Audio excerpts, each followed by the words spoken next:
iPhone'da CapCut'ni bepulga ishlatishni o'rganamiz. CapCut'imizni topib, CapCut'ga kirib olamiz.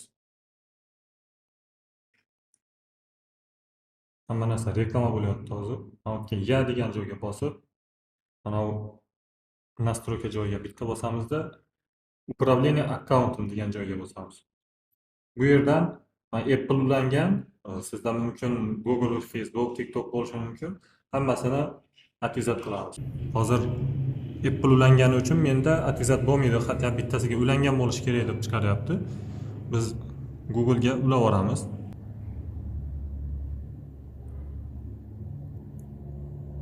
Google ni ulab oldik. Endi Apple ni aktivizat qilamiz. Delete account qilamiz. Delete account. Udalib bo'ldi. Chiqib ketdi hozir. Endi bundan chiqib turib, настройкамizga kiramiz. Настройкаdan основныйga kiramiz. Обновление контент degan topamiz. Bu yerdan CapCut topamiz. Mana CapCut'ni o'chirib qo'yamiz. Endi chiqib ketamiz.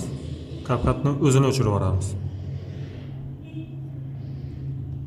Udalib CapCut qildik. Endi App Store'dan boshqatdan yuklab olamiz.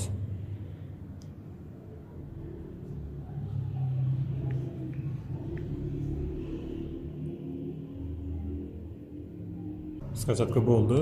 Open bosib kiramiz. Разрешение, согласие, не отслеживать. Bo'ldi. Новый proyekt qilib, premium xizmatidan foydalanib ko'ramiz. Umenshich shu masala. Prokuraturaga chaqirtirilib, siz taqiqlangan saytga kirganingizni aytishdi. Siz istoriyalarni o'chirib filtrlarni qilib ko'ramiz. 4 kamera. CapCut mana belgisi script qilib qo'yamiz. Mana script bo'ldi. Agar pulli bo'lganda script bo'lmas bu. Ya bu 4K ga bo'lmas ekan.